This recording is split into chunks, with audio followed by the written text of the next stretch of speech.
ہم نے کہا غریبوں تک تو یہ پہنچنے ہی نہیں دینا ہے، یہ تو بس تعلیمی اداروں کے اوپر لگائیں گے، وہ خدا کا واسطہ ہے اسلام کو بدلنے کی کوشش کرو۔ اللہ اکبر۔ تو ذہن نشین کر لیں اس بات کو کہ زکوٰۃ کے نظام کو رب رسول کے حکم کے مطابق ادا کریں۔ یہ نہ ہو کہ اب جیسے ہم کسی کے پاس چلے جائیں اور پوچھنے لگیں، کوئی صاحب کسی کے پاس گئے اور وہ حضرت جی زکوٰۃ دینی تھی 2-4 لاکھ روپیہ، ایک آدھا گھنٹہ اس نے اپنی بات بتائی، اب حضرت جی کہنے لگا جی یہیں دے جا ہمارے مدرسے میں۔ مجھے اچھی طرح یاد ہے والد محترم شیر اسلام مولانا حبیب الرحمن ثانی لدھیانوی رحمۃ اللہ علیہ کے پاس ہم نے تربیت کے وقت گزارے ہیں، ایک صاحب کا فون آیا تو انہوں نے کہا جی اتنے لاکھ روپے زکوٰۃ ہم دینا چاہتے ہیں آپ کے مدرسے میں۔ تو ابا جان رحمۃ اللہ علیہ اس سے پوچھنے لگے کہ بھائی کیا تیرے رشتہ داروں میں یار کوئی غریب ہی نہیں ہے؟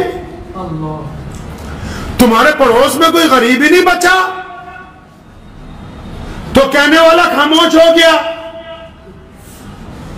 تو کہنے لگا نہیں حضرت ہیں۔ تو فرمایا پہلے ان کی ضرورت کو، اسلام اس کا نام ہے کہ اس کو اس طرح قائم کرو جس طرح محمد الرسول اللہ نے کیا۔ اگر کوئی بندہ رب رسول کی بات کرتا ہوا بھی اپنے مفادات پہ آ جائے تو خدا کی قسم خدا کے نزدیک وہ بے ایمان ہے، ایماندار ہو نہیں سکتا ہے، وہ ایماندار نہیں ہو سکتا۔ اللہ تعالیٰ جیسے چاہتے ہیں کہ میرے بندوں کو میرے رسول کی بات جس طرح بتائی جائے، جو بات اللہ تبارک و تعالیٰ نے اپنے بندوں کو سمجھائی وہی بات زندگی کے معاملات میں ہونی چاہیے۔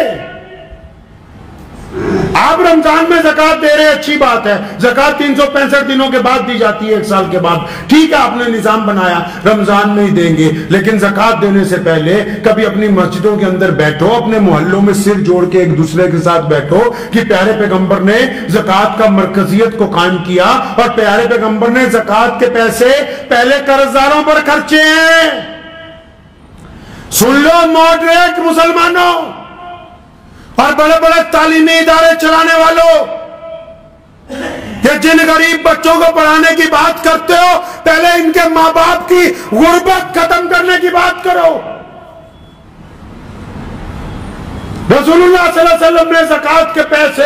سب سے پہلے کن پر خرچے گئے جی؟ جو لوگ قرض دار ہو گئے، جن کا کاروبار بند ہو گیا، جن کو سٹینڈ کرنا ہے، اور پھر اس حساب سے اس زکوٰۃ کو بانٹا گیا کہ ایک وقت آیا کہ آج اس زمین کے اوپر جہاں سے اللہ نے زکوٰۃ کو فرض کیا مکہ مکرمہ میں، مدینہ المنورہ میں، آج عرب کی زمین پر اس کے ساتھ لگتے ملکوں پر کوئی زکوٰۃ لینے والا ہے نہیں ہے۔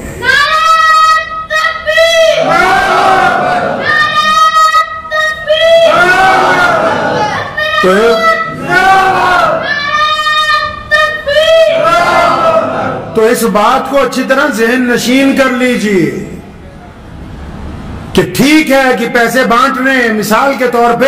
آپ کے محلے میں 50 لاکھ زکوٰۃ اکٹھی ہوتی ہے، 10 لاکھ روپیہ سفیروں کے لیے رکھ لیجئے کہ جو بھی جہاں سے آئے گا ہم اس کو خالی نہیں جانے دیں گے، اور لیکن 40 لاکھ روپیہ تو انہیں 1-2 غریب لوگوں کو دو جن کا کاروبار نہیں ہے، جن کی دکان بند پڑی ہوئی ہے، جن کے گھر کے اندر بیماریاں ہیں، جن کے پڑھے لکھے بچے موجود ہیں، نوکریاں ان کے پاس نہیں ہے، ان کے اوپر پیسہ لگاؤ، ان کو کام کر کے دو، مانیٹری کمیٹی بناؤ جو دھیان رکھے کہ یہ پیسے کا صحیح استعمال کر رہے ہیں تاکہ اگلے سال وہ بھی تمہیں 10,000 زکوٰۃ دینے والے بن جائے۔ اپنے نظام کو درست کریں۔ اگر واہ واہی لوٹنے کے لیے پیسے خرچنے تو ان پیسوں کا کوئی فائدہ نہیں ہے۔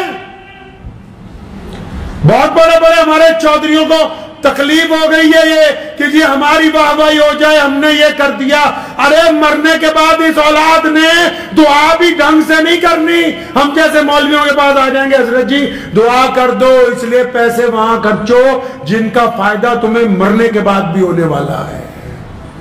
جن پر خرچو گے وہ دعا نہیں بھی نہ کریں گے، ان کو جو فائدہ ہوگا اس کا ثواب آپ کی قبر میں آپ کو پہنچنے والا ہے۔ ذہن نشین کر لیجئے اس بات کو کہ ہم نے اپنے نظام کو درست کرنا ہے۔ پیارے پیغمبر حضرت محمد رسول اللہ